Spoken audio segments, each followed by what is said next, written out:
Dear student, मैं assistant professor Nikhat Anjum आप सभी का वेलकम करती हूँ। आज का हमारा टॉपिक है research hypothesis and types of research hypothesis.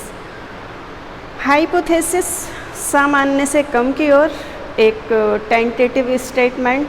जब रिसर्चर कोई रिसर्च वर्क करने के लिए जाता है तब उसे हाइपोथेसिस बनाने की ज़रूरत पड़ती है, और हाइपोथेसिस रिसर्चर के लिए रिसर्च करने के लिए एक डायरेक्शन अवेलेबल कराती है और एक गाइड का काम करती है, जिससे वो बिना भटके अपना साइंटिफिक मेथड से रिसर्च वर्क कर सके। रिसर्च हाइपोथेसिस स्टडी की जा रही प्रॉब्लम का सजेस्टिव आंसर होती है। तो देखते हैं टाइप्स ऑफ रिसर्च हाइपोथेसिस, ये कितने टाइप्स की होती हैं। नंबर 1 पर आता है हाइपोथेसिस ऑफ डिफरेंस।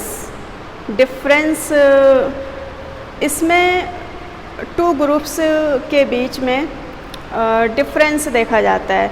जैसे सीनियर सेकेंडरी लेवल पर गर्ल्स और बॉयज़ स्टूडेंट के बीच एजुकेशनल अचीवमेंट में क्या डिफरेंस है।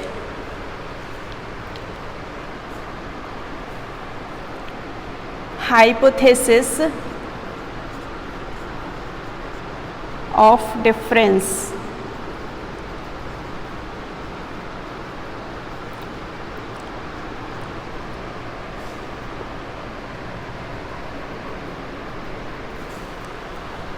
सेकंड नंबर पर आती है correlation of difference, correlation of hypothesis.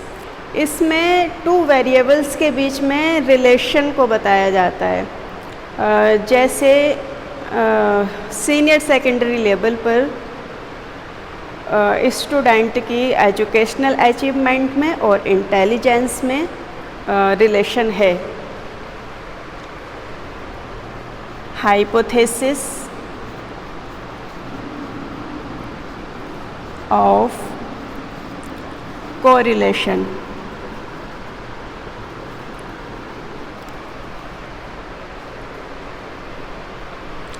इसका सेकंड क्लासिफिकेशन आता है, ये 5 क्लासिफिकेशन में डिवाइड की जाती है। First classification hypothesis of difference और hypothesis of correlation.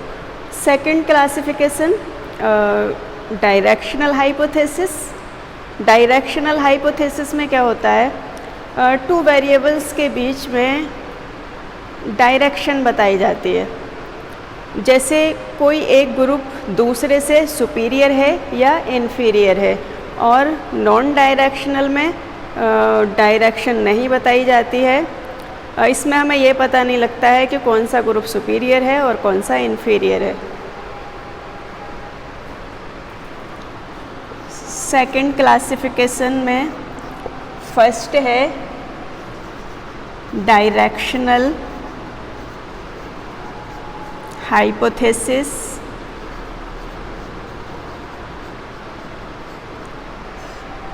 Second non directional hypothesis.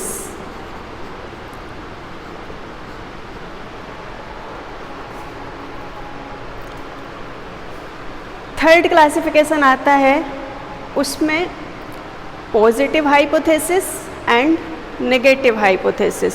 Positive hypothesis में डिफरेंस को या कोरिलेशन को पॉजिटिव रूप में दिखाया जाता है, जबकि नेगेटिव हाइपोथेसिस में उनके डिफरेंस को या कोरिलेशन को नकारते हुए उसे नेगेटिव रूप में दिखाया जाता है।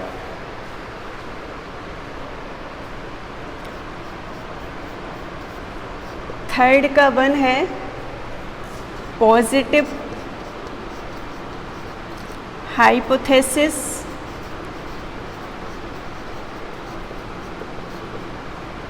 And second negative hypothesis.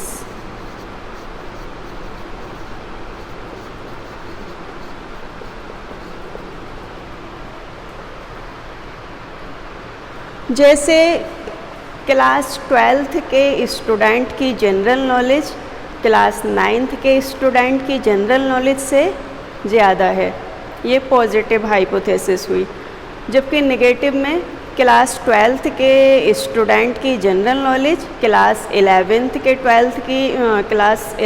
के स्टूडेंट की जनरल नॉलेज से ज़्यादा नहीं है।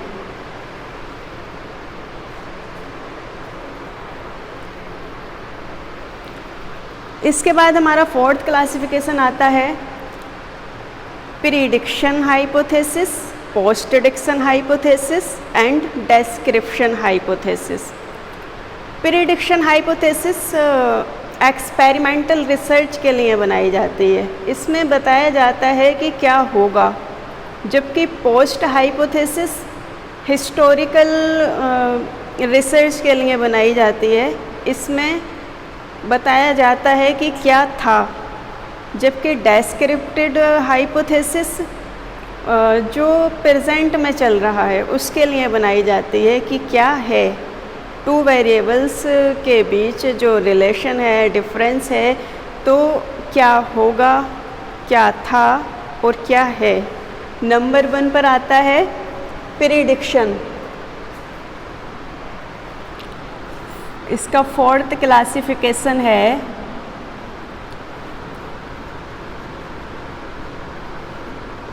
Prediction hypothesis.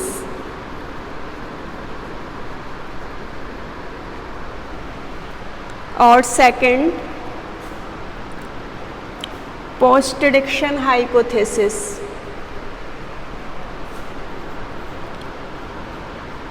Postdiction hypothesis. Third आता है description hypothesis.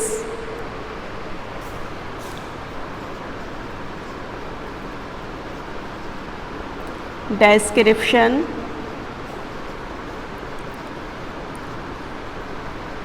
Hypothesis.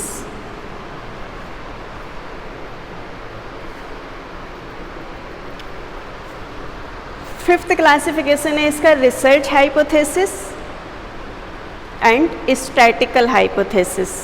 Research hypothesis positive, negative, directional, non directional, prediction, postdiction, description किसी भी टाइप की हो सकती है। ये जब हम प्रॉब्लम को सेलेक्ट करते हैं उस टाइम बनाई जाती है। फिफ्थ क्लासिफिकेशन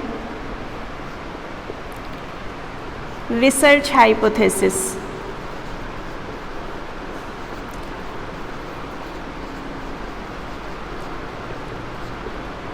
ये भी 2 टाइप्स की होती है, नल हाइपोथेसिस और स्टैटिकल हाइपोथेसिस।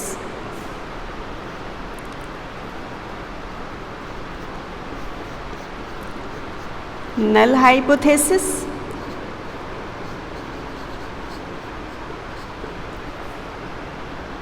नल हाइपोथेसिस में क्या होता है, हम डिफरेंस को या रिलेशन को शून्य मान लेते हैं।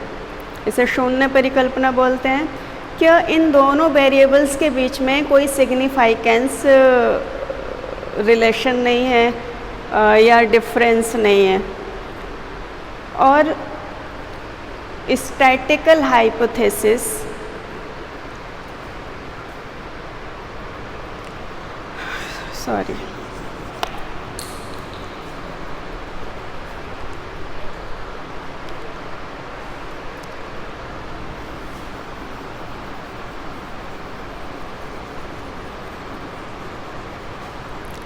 रिसर्च हाइपोथेसिस और स्टैटिकल हाइपोथेसिस, ये 2 टाइप्स की होती हैं। Statistical hypothesis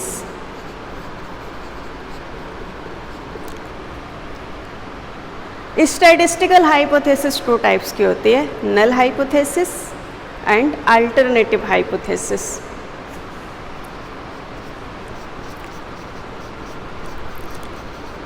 null hypothesis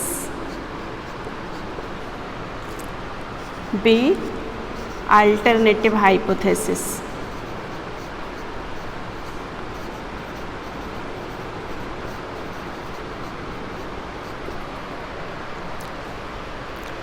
null hypothesis क्यों बनाई जाती है?